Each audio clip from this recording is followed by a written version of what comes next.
सध्या उन्हाळ्याचे दिवस चालू आहेत, गरमी वाढत आहे आणि अशा गरमीमध्ये प्रत्येक घरात उपलब्ध असणारं साहित्य म्हणजे लिंबू. तर लिंबूच्या आपण बऱ्याच रेसिपी बनवतो, पण बऱ्याच वेळेला काय होतं, लिंबूची साल आपण टाकून देतो ज्यामध्ये भरपूर प्रमाणात व्हिटॅमिन सी असतं, जे आपली रोगप्रतिकारशक्ती वाढवण्यास मदत करतं. आज मात्र आपण खिसणीवर लिंबू खिसून म्हणजे लिंबूची साल वापरून अशी एक मस्त रेसिपी बनवूया. चला तर रेसिपीला सुरुवात करूया. तर त्यासाठी सर्वात आधी इथे मी बारीक खिसणी वापरलेली आहे, तर शक्यतो बारीक खिसणीचाच वापर करावा व लिंबू यावरती आपल्याला असा खिसून घ्यायचा आहे. तर सगळ्यात आधी लिंबू मिठाच्या पाण्याने स्वच्छ धुवून घ्यायचा आहे आणि नंतर आपल्याला तो खिसून घ्यायचा आहे. तर लिंबू पटापट खिसून होण्यासाठी आपण अजून एक गोष्ट करू शकतो, लिंबू थोडा वेळ फ्रीझरमध्ये ठेवायचा. तर फ्रीझरमध्ये ठेवल्यामुळं लिंबू कडक होतो आणि पटापट असा खिसला जातो, म्हणजे लिंबूची साल अगदी सहज खिसली जाते. तर लिंबूच्या रसापेक्षा सुद्धा लिंबूच्या सालीमध्ये व्हिटॅमिन सीचं प्रमाण भरपूर असतं, म्हणजे कित्येक पटीने जास्त असतं. म्हणून लिंबूची साल ही आपल्यासाठी खूप पौष्टिक आहे, पण ही साल तुरट असल्यामुळे शक्यतो ती वापरली जात नाही. तर आता इथे बघू शकताय, लिंबूची साल मी खिसून घेतलेली आहे. जो पूर्ण पिवळा भाग आहे तो इथे खिसला गेलेला आहे, म्हणजे हा पिवळा लिंबू आता पांढरा लिंबू झालेला आहे. म्हणजे संपूर्ण साल आपण इथे खिसून घेतलेली आहे आणि बघू शकता एकदम बारीक असं खिस इथे तयार झालाय. तर इथे एका लिंबूच्या सालीपासून जवळपास चमचाभर हा खिस इथे तयार झालेला आहे, म्हणजे भरपूर प्रमाणात आपल्याला इथे व्हिटॅमिन सी मिळालेला आहे. तर आपण आता इथे एकच लिंबू खिसून घेणार आहोत, म्हणजे एका लिंबाची रेसिपी बनवणार आहोत.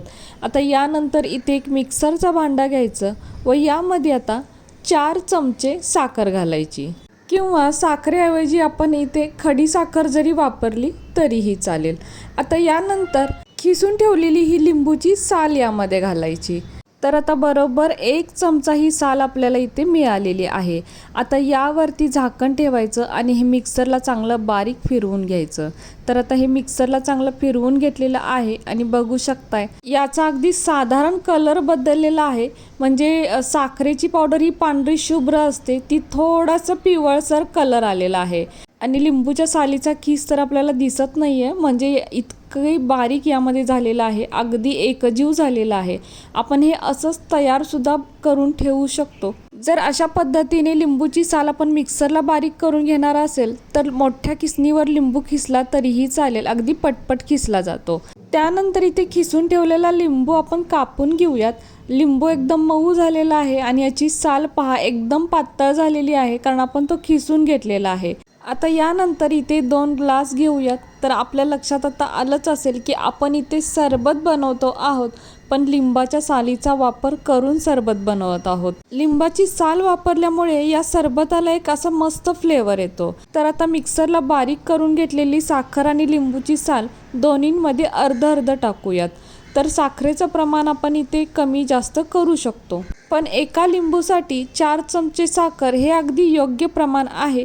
यामध्ये आपण 2 ग्लास सरबत बनवतो. आता हे मिश्रण आपण टाकून घेतलेलं आहे. आता यानंतर यामध्ये आपण लिंबू पिळून घेऊयात. तर अर्धा अर्धा लिंबू आपण दोन्हीकडे पिळून घेऊयात. आणि हो, सर्वात महत्त्वाचं म्हणजे आधी साखर आणि हा लिंबाचा रस टाकून घ्यायचा आणि त्याच्यानंतरच त्यामध्ये पाणी ओतायचं. आधी पाणी ओतून मग त्यामध्ये लिंबू रस आणि साखर टाकण्यापेक्षा अशी प्रोसेस करून पहा, यामुळे सुद्धा सरबत चवीला अगदी छान तयार होतो. आता यानंतर यामध्ये पाणी ओतूयात. तर अगदी ग्लास भरून पाणी ओतायचं. तर इथे मी थोडं साधं पाणी आणि थोडं फ्रीजमधलं थंड पाणी असं मिक्स करून घेतलेलं आहे. हवं तर आपण इथे माठातलं पाणीसुद्धा वापरू शकतो.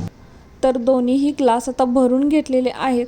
आता यानंतर यामध्ये अजून मीठ नाही घातलेलं, तर चवीपुरते म्हणजेच अर्धा चमचा मीठ घालायचं. तर इथे मी काळं मीठ वापरलेलं आहे. काळं मीठ वापरल्यामुळे सरबत अजून टेस्टी तयार होतं. तुम्ही एकदा नक्की वापरून पहा. शिवाय ते आरोग्यासाठी सुद्धा चांगलं असतं. आता यानंतर इथे मी सब्जा भिजवून ठेवलेला होता, तर 1 चमचा सब्जा दोन्ही ग्लासमध्ये घालूयात व यानंतर एका चमच्याने हे थोडंसं ढवळून घेऊयात. आणि इथे आपला थंडगार असं सरबत तयार आहे. आपण नेहमी सरबत तर बनवतच असतो, पण लिंबूची साल वापरल्यामुळे ना हा सरबताला एक छान फ्लेवर येतो आणि अशी पद्धत वापरल्यामुळे ना सरबत अगदी टेस्टी तयार होतं. तुम्ही एकदा या पद्धतीने नक्की करून पहा, तुम्हाला फरक जाणवेल. भरपूर प्रमाणात व्हिटॅमिन सी असणारा आणि रोगप्रतिकारशक्ती वाढवणारा हा सरबत दिसायला जितका छान आहे ना तितकाच तो टेस्टीसुद्धा लागतो बरं का. सब्जा घालणं इथे अगदी ऑप्शनल आहे, पण सब्जा घातल्यामुळे याची पौष्टिकता अजून वाढते आणि दिसायलासुद्धा तो छान दिसतो. आता आपण हा टेस्टसुद्धा करून पाहूया. वाव, खरंच खूप छान हा सरबत लागतो.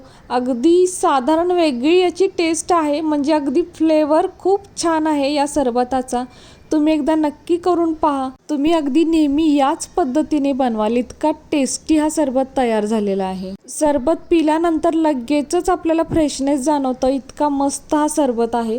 लहान मुलांना तर नक्की आवडेल, इतका टेस्टी आणि पौष्टिक सुद्धा आहे. लिंबू चिरल्यानंतर याची साल खिसता येत नाही, तर आधी लिंबूची साल खिसून आपण हे लिंबू असेच फ्रीजमध्ये ठेवू शकतो.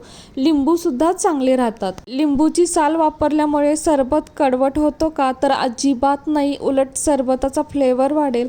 तुम्ही अशा पद्धतीने नक्कीच करून पहा. खूप पौष्टिक हा सरबत आहे. तर कशी वाटली तुम्हाला ही आजची रेसिपी? करायला सोपी आहे, कमी साहित्यात बनते आणि सध्या उन्हाळ्यात याची आपल्याला गरजसुद्धा असते. तर या पद्धतीने एकदा नक्की करा. आणि कशी वाटली तुम्हाला ही झटपट आणि सोपी रेसिपी जर तुम्हाला आवडली असेल तर आपल्या माणसांसोबत नक्की शेअर करा, त्यांनाही याचा फायदा होईल. लिंबूची साल टाकून देण्यापेक्षा आपल्या पोटात जाऊन उलट त्याची रोगप्रतिकारशक्तीच वाढते. इतकी ही मस्त रेसिपी आहे. आणि कसा वाटला तुम्हाला हा आजचा व्हिडिओ जर तुम्हाला आवडला असेल तर प्लीज आपल्या या व्हिडिओला एक लाईक नक्कीच करा. नवीन असाल तर चॅनलला सबस्क्राईब करा, सोबत बेल आयकॉन प्रेस करा, म्हणजेच मी बनवलेले असेच नवनवीन रेसिपीज सर्वात आधी तुम्हाला मिळतील.